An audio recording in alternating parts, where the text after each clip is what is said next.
Magandang gabi or magandang umaga, magandang araw sa lahat po ng nanonood sa prayer and fasting sa platform po na ito, na tayo po ngayon ay nasa ika-46 na yugto na may tema na How God proved to me that He really exists. Yan po yung ating team ngayon ba, itong patapos na na po ito sa 46 na pa 46 na ito. Tayo po ay sumandali pong manalangin. Dakilang Diyos sa aming Ama, sa oras pong ito, Panginoon, nagpapasalamat po kami, Ama. Nagpapasalamat po ako na nagkaroon po muli ng pagkakataon na makapagbahagi ng iyong salita, Panginoon, na maka-encourage po, Panginoon, ng kaluluwa, Panginoong Diyos, na nakikinig, O Diyos, at makapagpalakas, Panginoon, sa bawat isa sa amin, Panginoon. Salamat po, Panginoon, sa opportunity, at Panginoon, sa oras pong ito, ako po ay lumalapit sa iyo, Panginoon, at humihingi, Panginoon, ng karunungan upang patuloy na maibahagi, Panginoon, ang iyong salita. Nakaipan po ninyo ito ng kapangyarihan na tunay nga pong makakilos, Panginoon, sa bawat isa sa amin, Panginoon, sa oras na ito. Lord, maraming salamat po sa iyo po. Binabalik ang lahat ng papuri sa pangalan ng Jesus. Amen. Ayan po. Ang atin pong tema ay sabi, How God proved to me that He really exists. Paano daw ba na ang Diyos ay pinatunayan sa akin, sa sarili ko, na totoo siyang nag-exist, or anong tawag dito, yung presensya niya ay nararamdaman, kumikilos. Ang layunin po ng temang ito ay, una po ay to be able to share my personal experience on how God proved to me that He really exists. Ito po ay layunin nga po na maibahagi yung personal kong karanasan kung paano ko pong patutunayan na ang Diyos nga po ay totoo po na nariyan, na handito kasama natin, na nag-exist siya sa kapanahunan natin. Ayan. At ito po ay sa verses po na aking kinuha ay nasa Jeremiah 29 po. 29:11, sabi, ako lamang yung nakakaalam ng mga panukalang inihanda ko sa inyo para sa araw ng bukas. Yan po yung akin pong ibabahagi na patunay na ang Diyos po ay talagang nag-exist po. Kaya samahan niyo po ako at babasahin ko po yung Jeremiah 29:11. Sabi, ako lamang ang nakakaalam ng mga panukalang inihahanda ko para sa ikabubuti ninyo, para dulutan kayo ng pag-asa sa hinaharap. Sa dati ko pong mga patotoo na totoong may Diyos, totoo na nahandyan siya kasama natin, ay pinaranas po ito ng Panginoon sa akin doon sa mga panahon na napaka-imposible. Noong panahon na napakababaw ko pa, nung panahon before ko siyang nakilala, hindi ko alam kung paano nga bang mabuhay ng may katiwasayan, na punong-puno yung buhay, na punong-puno ng pag-alala, na araw-araw sa pagising mo pa lang ay hindi mo alam kung paanong mairaraos yung buong maghapon, dahil doon nag-aaral ang mga anak ko. Kinakailangan namin na ang pangbaon nila, ang kakainin nila ay nandiyan araw-araw. Pero bilang magulang nga po, napakahirap po talaga, lalo na po kung kagaya ko po dati na dumanas nung napakaliit na sweldo ng asawa ko, na hindi ko malaman kung paano pong pagkakasyahin. Tapos sabay po na maghihingi yung mga anak mo ng mga kailangan sa school. Talaga pong paggising nyo pa lang, alam nyo na puno na yung isip nyo ng problema. At iiyak ka na lang talaga dahil hindi mo na alam kung paano, na pati yung 5-6 ay nagagawa mo, na alam mo na ang hirap-hirap, pero kumakapit ka doon para mairaos yung pangangailangan po ng mga anak. Naranasan ko po ito, at noong mga panahon na yun ay ang laki-laki ng tanong ko, nandyan ka nga ba, Panginoon? Bakit parang parang ang layo mo, bakit parang hindi mo ko naririnig, ganyan. Bakit? Puro bakit? Dito ko talaga naranasan yung sobrang pamomroblema, na sa sobrang pamomroblema, pati yung health ko po naapektuhan na lagi na akong nagkakasakit. Nakadagdag pa ako sa problema, dumating sa panahon na hanggang sa yung katawan ko'y bumigay na at nadala ako ng ospital. Doon ko na ipagkatiwala lahat sa Diyos yung mga problema. Kasi noong panahon na sobrang na-stress na ako, ay 3 araw na lang po yung trabaho doon sa kumpanya nung asawa ko, doon sa trabaho nila na hindi po sila nakakakuha ng kontrata. 3 araw nag-aaral yung mga anak ko, yung baon nila, yung pagkain. Problema po talaga. Kaso po sa sobrang problema, bumagsak yung immune system ko. Kasakit ako, lalong naging problema kasi kailangan akong gamutin, ipapagamot, ganyan. So, nung gabi po na dinala ako sa ospital, bago po ako dinala sa ospital, ang sabi ko sa Panginoon, Lord, hindi na bali yung lahat-lahat ng mga problemang dumating, yung mga kahilingan ko sa'yo. Kasi by the time po yung bahay din namin sirang-sira na. Pag umuulan po, talagang ang tinira lang na hindi tumutuloy yung aming higaan. Pero the rest po ng bahay ay talagang nagtutulo. At hindi basta tulo, may mga nakasahon na pong drum talaga. Wala pa pong baha sa labas, may baha na sa loob ng bahay namin. Ganun po yung kalagayan dati na, kaya po, lagi ako nagsasabi, nandyan ka nga ba Lord, nandyan ka ba?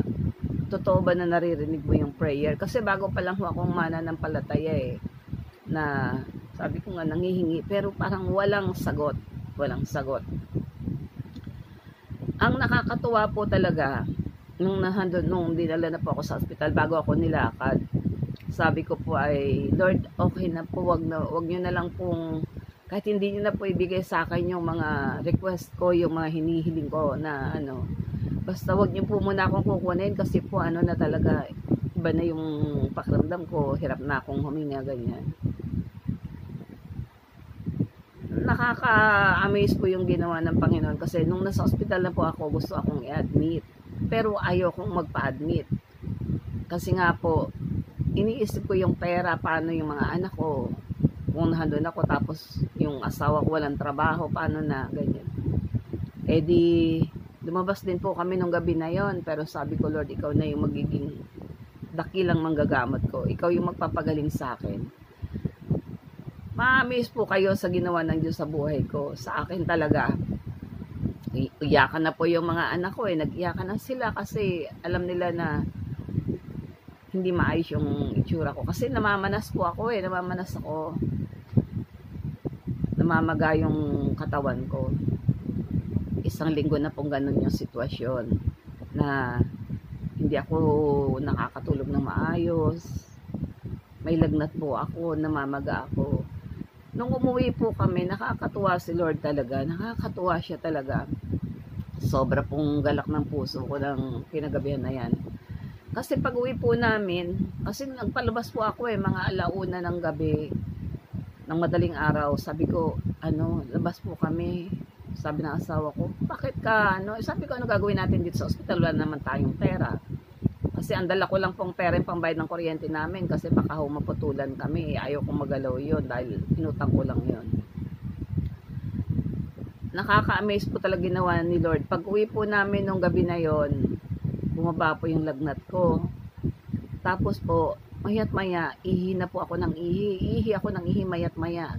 Pagdating po ng morning, pagtingin ko sa salamin, hindi na po magayong mukha ko.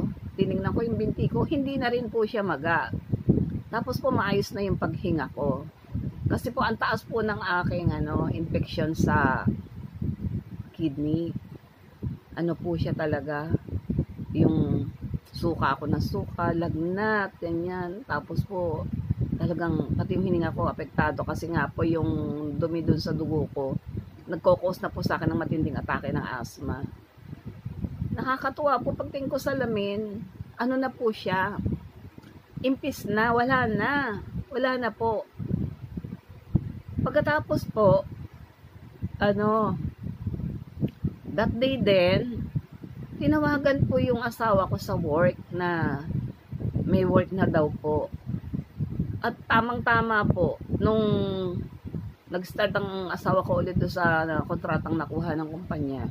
Nung unang sweldo, hindi pa rin po kami napuputulan ng kuryente. Nung panahon ho kasi na yon, naniningil po di ho ba nagbabahay-bahay. Pag hindi ka nakabayad, tanggal talaga yung metro mo. Ganun ho nung araw. Tamang-tama po talaga. Kasi wala naman kami ibang panggastos na gastos po yung pambayad ko ng kuryente. Pag sahod doon ng asawa ko, kinabukasan, tsaka dumating po yung, yung maniningil ng kuryente, yung taga-Meralco.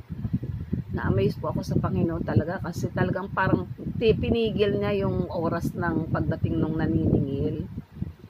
At pagkatapos po ay naningil kinabukasan na nakasweldo yung asawa ko, dala-dala na nung gabi. Kinabukasan, dumating na siya. Yun po talaga, nakita ko kung paano pong gumawa ang Diyos sa buhay ko po na tinuturuan ako na ano ang nagagawa ng pag-worry. Kakasakit ka kasi sumosobra na yung habang nag-worry po tayo, ang toxin doon sa katawan natin, tumataas po yung level. Siyempre, sobra yung worry mo, hindi ka makatulog. Tapos, yung nakakain mo pa, hindi dapat mo nang kainin, nakakain mo pa. Lahat nag-contribute para magkasakit po ako. Kaya nga po sa Biblia, sabi ko, talagang ang tao dapat nagbabasa talaga ng Biblia. Kasi kapag ka nababasa mo, nakikita mo na hindi ikaw yung may plano sa buhay mo kasi ng mga panahon na yun. Ayaw ko po talaga kasi may mga pangarap kami sa mga anak namin kasi ayaw na namin na maranasan nila yung mga dinaanan namin sobrang hirap. Gusto namin makatapos sila.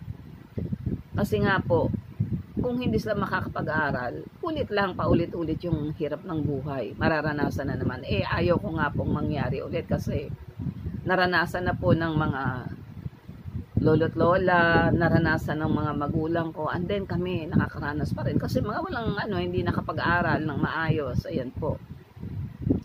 Kaya po talagang yung pag-worry ko pagka ganun sobra-sobra. Kaya nga po yung sa 1 Peter 5:7, sabi pagkatiwala ninyo sa Diyos yung lahat ng alalahanin at siya ay nagmamalasakit. Totoo po talaga, sasabihin mo lang sa Diyos lahat yung gusto mo. At yung sa sinasabi ng Jeremiah 29:11 na siya yung nakakaalam.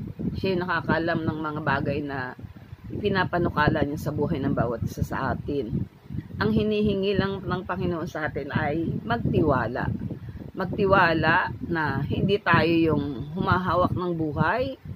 Hindi po talaga. Magtiwala na may gagawin ng Diyos. Ang gusto lang ng Diyos ay makita natin anong klaseng Diyos ba meron tayo. Ipinapakilala kasi ng Diyos yung sarili niya sa pamamagitan ng salita niya sa pagbabasa ng Biblia. Nung panahon na yun po, hindi pa masyado yung mata ko. Talaga pong ang ko basa ako ng basa at nakikita ko po itong mga na to na oo nga, hindi nga natin hawak yung bukas. Bakit tayo mag-worry? Sabi nga po hindi nga po natin kayang dagdagan ng kahit na minuto yung buhay natin. No? Hindi talaga yung pag-worry ay nakaka-epekto po sa health natin, sa ating consciousness sa Panginoon. Kaya talagang pinapatunayan po ng salita niya na siya lang yun Kasi po talagang nag-alaga ako ng baboy, lumindol, nung 1991 ata yun, napaanak yung baboy, hindi na nagbuntis ulit. Nakaplano po kasi sabi ko nga, nung mga panahon na yon, po kami doon sa dating church namin, nagbigay po ako ng isang biik kasi gusto ko pong sumunod na inalagaan ko rin po basta nagbibigay ng pangkain yung church. Tapos po doon sa pagbubuntis na yun, yung sumunod na pagbubuntis, nakunan nga po yung baboy, napaanak na wala sa panahon. So parang naging hopeless ako kasi nakaplano po yun pangbabayad sa tuition, magbibigay sa church ng another share ng church, ganyan. Pero nawala. So talagang totally, sabi ko, parang hindi yata narinig ng Diyos yung mga prayer ko. At doon sa pagdududa natin na ganon, malakas po yung ng demonyo na lalo tayong gipitin. gipitin. Kinakailangan ho talaga na maniwala tayo na andyan siya, na hindi tayo yung humahawak ng future, kundi ang Panginoon. At pinatunayan po ito ng Diyos sa akin na andyan siya talaga. Yung buhay ko, pagising natin, totoo po yun. Pagising po natin sa morning, blessing po yun na nagising po tayo na magagamit po natin yung ating lakas para magawa po natin yung mga dapat nating gawin. Yan po yung unang personal kong experience na kaya po hanggang ngayon ay nagpapatuloy ako sa Panginoon, at pag nagkaroon po ako ng pagkakataon ay nagbabahagi po sa mga taong nakakahalubilo ko po, nakakasalamuha. Ito po yung way ko ng pagbabalik po sa kabutihan po ng Panginoon. Sabi nga po, to be able to stir up the consciousness of the awareness to the reality of the existence of God, upang mapukaw ang kamalayan at ang kaalaman dun sa katotohanan na ang Diyos ay nag-e-exist o nananatili o nararamdaman ng presensya, at siya ay makapangyarihan.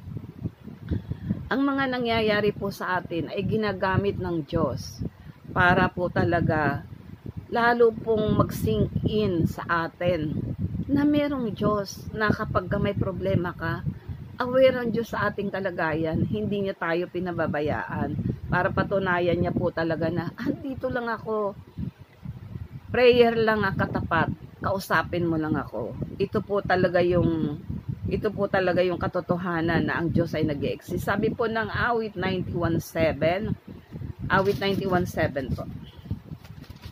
Teka po, nakaano yung aking mata na.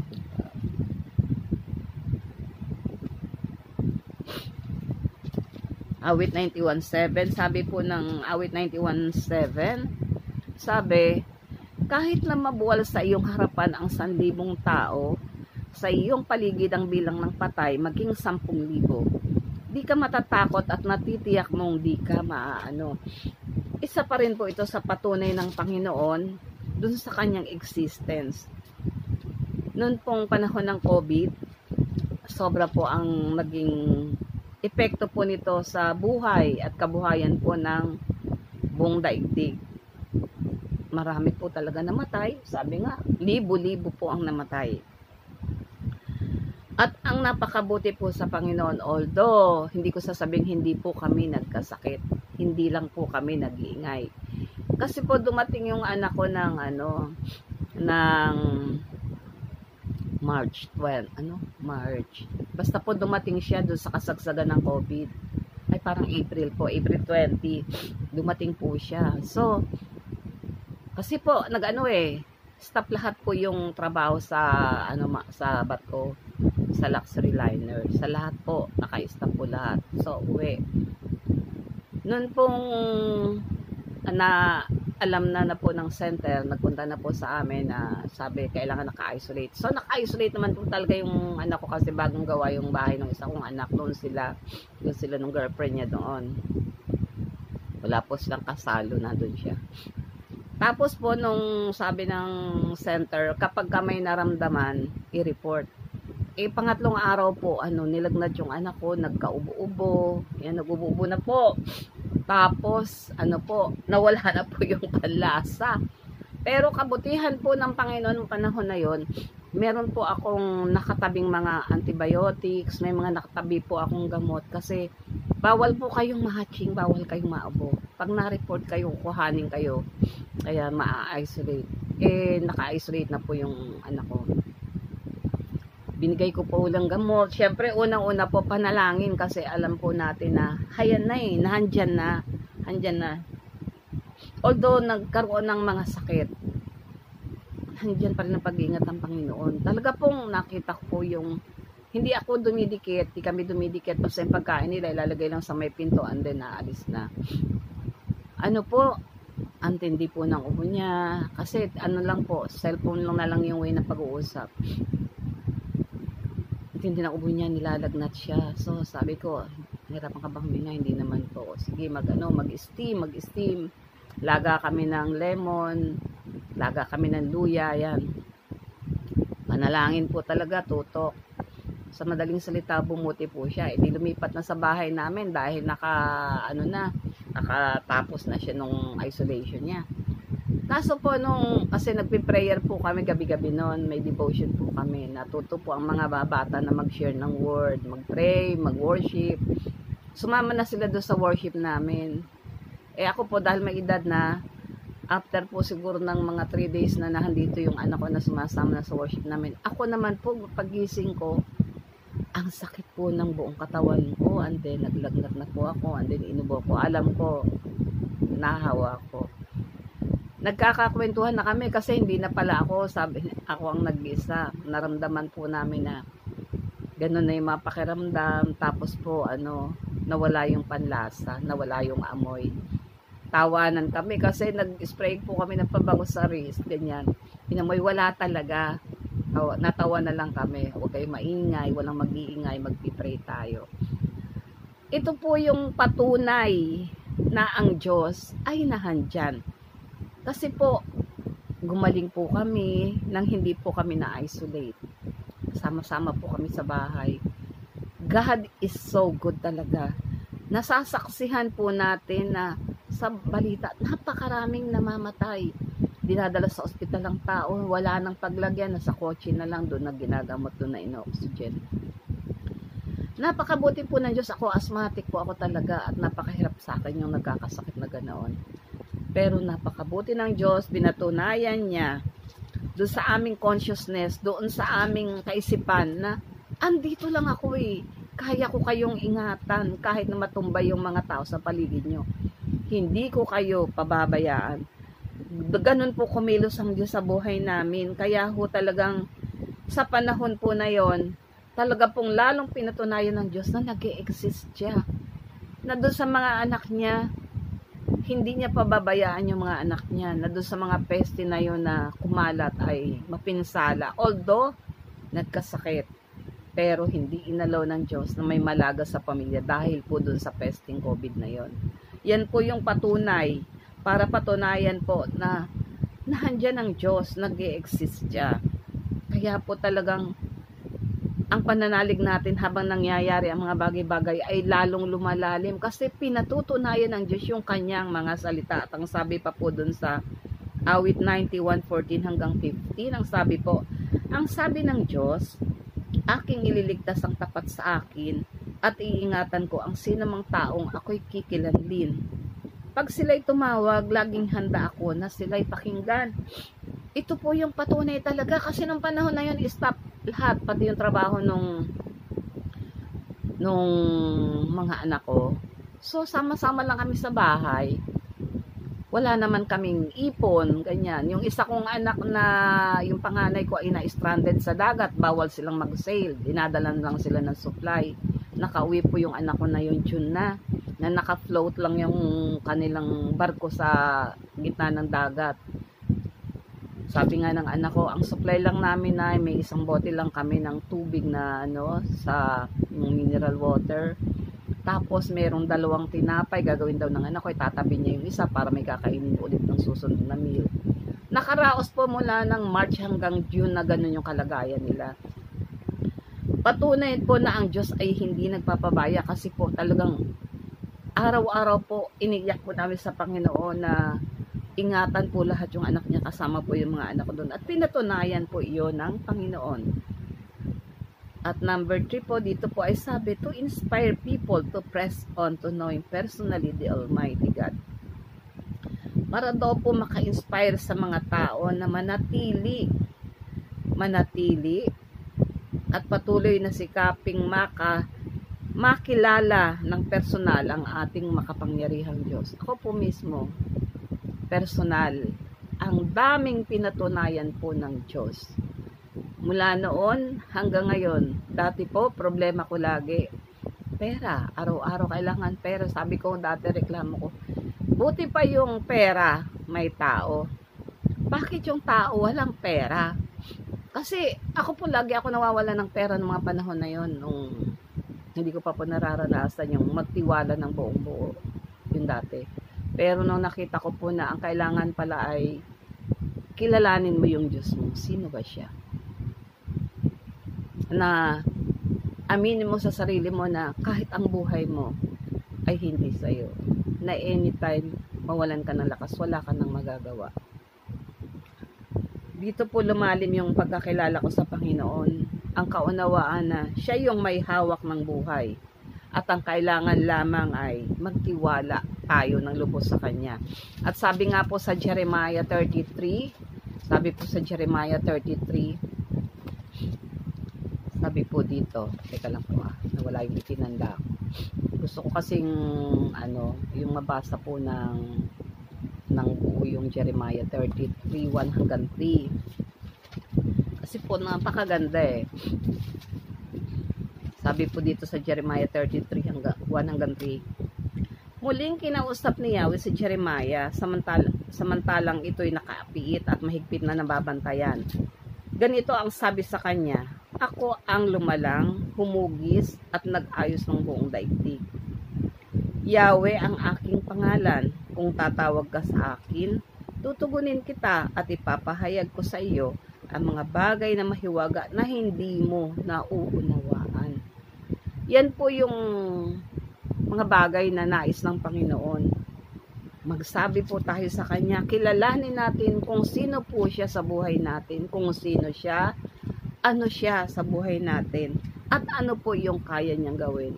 Kasi po ang tao, kaya po sobrang, ito po hindi po ako nagyayabang. Sabi nga, kung magyayabang ka, ang iyabang mo lang si Lord.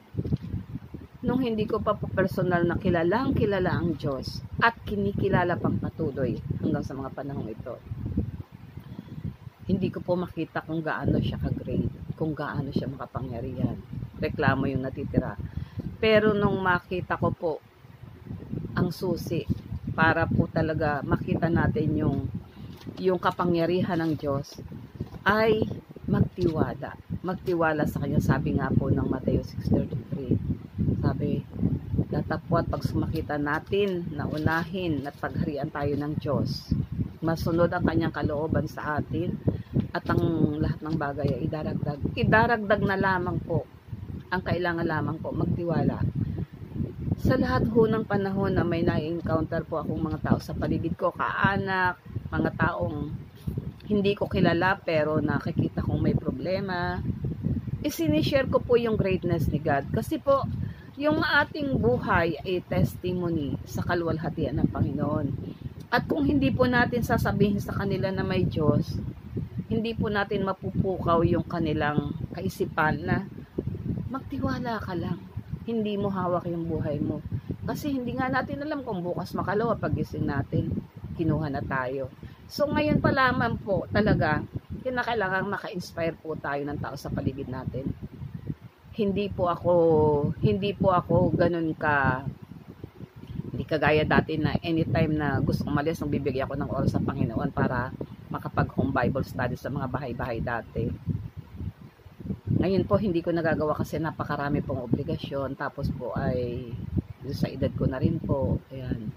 Pero kapag po talaga nahandyan yung lahat ng pagkakataon na maihahayag ko si Lord, ginagawa ko po ito. At kung sila po ay nagnanais na matuto pa, nag-aalok po ako talaga. Kaya lang po ang kahirapan po talaga sa minsan po ganito, magsishare po kayo ng word, aabutin po ninyo yung tao. Minsan, syempre sabi ang pananampalatayang patay ay, sabi ang patay sa gawa ay useless na pananampalataya. So, pagka umaabot po kayo ng kamay ng tao sa paligid nyo para introduce si God, kasabay nyo pong iabot yung kamay nyo. Kaya lang minsan yung mga tao, kahit nasabihin nyo, inanon nyo na sila, hinamon, nagpatotoo, sandali lang kasi alam nyo po kung bakit. Nagbigay ka ng Bible, tinuturuan nyo, pero ang tao po ngayon, alam niyo yun, kakapit kapag hirap na hirap, pag medyo lumuwag, bumibitaw. Tapos, mas una nilang tinitingnan ang tao, hindi ang Diyos. Sabi ko nga po sa mga sinisharan ko, hindi ako yung nagbibigay sa inyo si Lord. Ako, instrument lang ako. Kasi kung hindi ako i-bless ni Lord, wala akong pwedeng ibahagi sa inyo. Yun po yung share ko sa kanila. Para po mahamon sila. Pero talaga pong ang hirap maghila. Pag sinabi niyo, ali kayo, mag-church tayo. Opo, Nay. Pag Sunday na po, hihintayin. Wala po. Pero ako, ang sabi ko nga po, yung pananagutan ko sa kaluluwang ito ay ginawa ko. Paalala, pagdalaw sa kanila. Pero, sabi nga, hindi ho natin, si God yung kikilo sa kanila in His time. Kaya po, nagpapatuloy po ako hanggang ngayon. Una ko pong laging pinalalakas yung spiritual ko at kasi po kung mahinang spiritual, hindi tayo pwedeng magbahagi po sa iba. Kaya po nagpapasalamat ako sa Diyos na hanggang sa edad kong ito, mula nung makilala ko siya nung ako po ay 32 pa lang. 32 pa lang po ang edad ko nung makilala ko ang Panginoon at 17 na po ako ngayon. Purihin po ang Diyos. Ay talaga pong nagpapasalamat po ako sa Diyos doon sa kamalayan na nag-e-exist po ang Panginoon. At ito po yung nais kong ibahagi po sa mga taong nakakahalubilo sa buhay ko. Purihin po ang Diyos at tayo po ay manalangin. Lord God, maraming salamat po, Ama, na pinatutunayan mo, Panginoon, na nahandyan ka. Salamat po sa mga salita mo na aming pinangahawakan na siyang nagpatatag sa amin, Panginoon. Salamat po sa mga pangako. Salamat po, Panginoon, sa patuloy na paggabay, sa pagpapalakas sa amin spiritually, Panginoon. At gayon din po sa kagalingan, Panginoon, sa physical. Lord God, maraming salamat po. Patuloy, Ama, na dinadalangin ko sa iyo ang buong church ng CLF na palakasin mong patuloy na ang lahat ng manggagawa ay magamit, Panginoon, upang maibahagi ka, Panginoon, napapanahon man o hindi ay maihayagan yung salita, O God. At patuloy na lumiwanag ka, Panginoon, sa buhay namin at makita ang liwanag na yon, Panginoon, ng mga tao na sa kadiliman, Panginoon. Lord, patuloy na tatagan po ninyo ang pananampalataya ng iyong mga anak at patuloy na ingatan po ninyo kami, Ama. Patuloy na pagalingin po ninyo ang aming mga karamdaman, Lord God. Kagaya po ng aming mga pastor, Ama, palakasin po ninyo sila physically, Panginoon, spiritually, O God, lalo na po ang aming punong pastor si Bishop, Panginoon, Bishop Alvin. Ama, ikaw po yung patuloy na magpalakas sa kanya, pagalingin po ninyo siya at palakasing patuloy, O Diyos. Salamat po sa kanyang buhay na patuloy na nagiging hamon sa bawat Diyos sa amin, Panginoon, sa kabila ng mga nararanasan niya, sa kabila ng pagkakaedad. Lord, salamat po sa buhay niya, Ama, na nawa po ay patuloy na siya po yung maging inspiration ng bawat Diyos sa amin na maibahagi ka, Ama, doon sa pagnanais niya na patuloy na maihayag ang iyong salita. Lord, salamat po, Ama, at patuloy na ingatan mo ang bansang Pilipinas, Ama, na huwag po itong makubkob, Panginoon, ng bansang malalaki na mayroong na walang pagkilala at walang pagkatakot sa iyo. Ingatan po ninyo ang bansang ito, Ama. Iligtas po ninyo ang bansang ito sa lahat ng mga disaster, Panginoon, sa lahat ng mga kalamidad na dumarating, O God. Lukuban po ninyo ito ng iyong makapangyarihang kamay, Panginoon, na walang anumang kapahamakang mangyayari sapagkat narito po ang karamihan sa iyong mga anak. Ingatan mo rin po yung aming mga kapatirang nasa ibang bansa, Ama. Ang iyong mga kamay ang patuloy na umabot at mag-ingat sa kanila at patuloy na magbigay ng kapayapaan sa kanilang mga puso. Lord, maraming salamat po sa iyo sa gabing ito, Ama. Nawa po maging pagpapala, Panginoon, ang mga salita mo na nahayag, Lord God. Maraming salamat sa pangalan ni Jesus. Amen.